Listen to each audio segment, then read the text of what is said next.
ನೀವು ನೋಡ್ತಾ ಇದ್ದೀರಿ A9 ನ್ಯೂಸ್. ನಾನು ಅಮೀನ್ ಶೇಖ್. ನೀರಾವರಿ ಜೊತೆಗೆ ಸಮರ್ಪಕ ವಿದ್ಯುತ್ ಸರಬರಾಜು ವ್ಯವಸ್ಥೆ ಆಗಿದೆ ಎಂದು ಶಾಸಕ ಎಂಬಿ ಪಾಟೀಲ್ ಹೇಳಿದರು.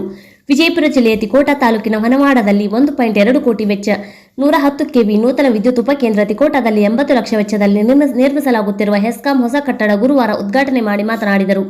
ನೀರಾವರಿ ಆದ ಮೇಲೆ ವಿದ್ಯುತ್ ಬೇಡಿಕೆ 4-5 ಪಟ್ಟು ಹೆಚ್ಚಾಗಿದೆ. ಅದಕ್ಕೆ ತಕ್ಕಂತೆ ಈಗ ನಿರಂತರ ಮತ್ತು ಗುಣಮಟ್ಟದ ವಿದ್ಯುತ್ ಪೂರೈಸಲಾಗುತ್ತಿದೆ. ರೈತರ ಬೇಡಿಕೆಗೆ ತಕ್ಕಂತೆ ಗುಣಮಟ್ಟದ ವಿದ್ಯುತ್ ಸರಬರಾಜು ಆಗುತ್ತಿದೆ ಎಂದರು.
ಕರೆಂಟ್ ಸಾವುಗಳು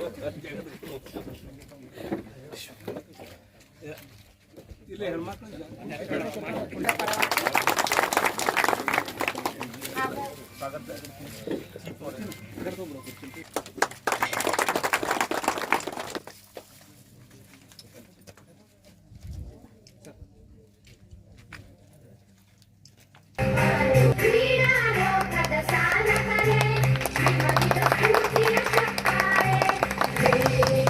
ನಮಸ್ಕಾರ ಕರ್ನಾಟಕ A9 ನ್ಯೂಸ್ಗೆ ಸ್ವಾಗತ. ನನ್ನ ಹೆಸರು ಅರುಣ್ ಕುಮಾರ್. ನನ್ನ ಹೆಸರು ತೇಜಸ್ವಿನಿ. ಕರ್ನಾಟಕದ ಎಲ್ಲ ಜಿಲ್ಲೆ ಮತ್ತು ತಾಲೂಕಿನಲ್ಲಿ ರಿಪೋರ್ಟರ್ಸ್ ಬೇಕಾಗಿದ್ದಾರೆ. ಕೂಡಲೇ ಕೆಳಗಿನ ನಂಬರ್ಗೆ ಕಾಲ್ ಮಾಡಿ. Thank you. ನಿರಂತರ ಸುದ್ದಿಗಳಿಗಾಗಿ ನೋಡ್ತಾ ಇರಿ A9 ನ್ಯೂಸ್.